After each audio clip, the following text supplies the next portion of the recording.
How's it going, everybody? Today, I'd just like to do a quick show and tell, basically, quick comparison between two space watches that I own and that are out on the market today. Specifically, this is a comparison or a show and tell between the Fortis Cosmonaut Chronograph and the Omega Speedmaster Man on the Moon. So both of these watches are space watches. That's what they've got in common the most. Both of them are stainless steel, both of them are Swiss, and both of them are chronographs with a black dial and white indices. So that's the main areas in which they're similar. Both of these are great watches. Both brands I love. Obviously, Omega has a lot more fame and press to it than Fortis does, as does the Speedmaster versus the Fortis Cosmonaut. But both of them are fantastic watches in their own right, and I like both brands quite a bit. So this is the now discontinued Speedmaster, I must note. This is the Hesselite version, so this is not the most modern version of the Speedmaster, while this is the current version of the Fortis B42 Cosmonaut chronograph. So yeah, I don't have the new version of the Speedmaster with me, nor have I seen it in person, so all I've got is to go off this one. Yeah, so the brands, as I said, Omega obviously more famous, this watch obviously more famous, but this watch is made famous by NASA and this one by Roscosmos. So Roscosmos has been using this since the early 90s, 94 I believe, and this has been used since the early 60s and is famous for going on the moon, obviously. So that's the connection they have in space. So both of them, I think, work in my collection. My collection is just totally all over the place, but I think the space theme that I've got going on with these two are both awesome. It's really good. So these are both drastically different in price, right? The Fortis runs you about new, I would say about $2,400 US, whereas these ones are trending up in maybe $6,000 to $7,000 brand new. So that's without discounts. So obviously the Fortis is considerably more affordable than the Omega Speedmaster. I think you can see that in the quality too. The finishing on the Omega is a little nicer. The Fortis is really good, but the Omega, the angles, the case just has a bit more detail than the Fortis does. And there's basically no sharp edges on the Omega, where there's a little bit on the Fortis. Nothing too substantial, but I'd say, the case finishing, the bracelet finishing, the clasp is definitely superior on the Omega than the Fortis is.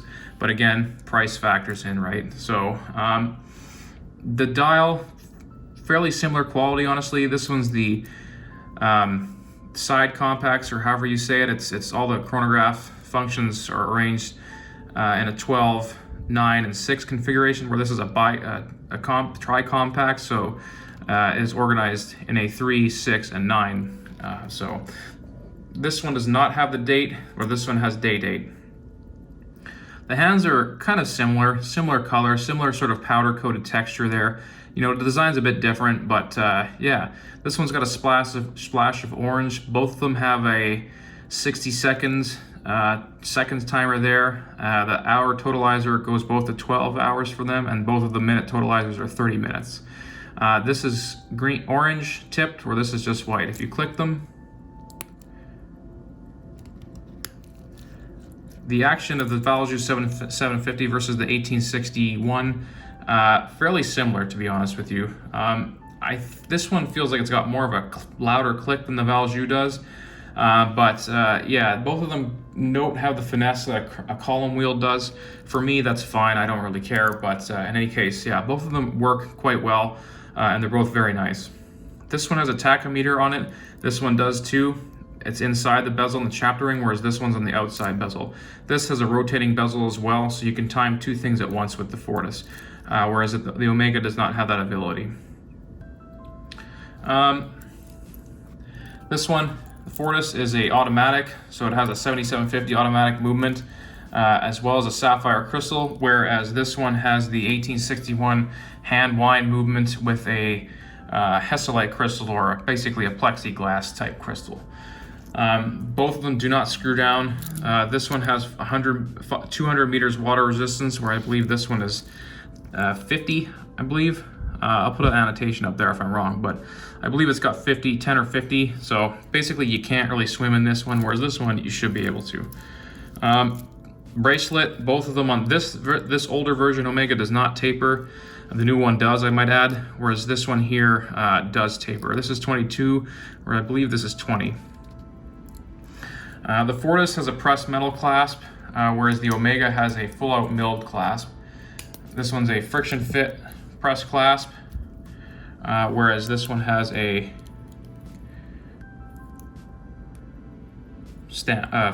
milled clasp. So in terms of how they wear, the Fortis is much bigger. It's thicker, it's heavier, the lug-to-lug is bigger.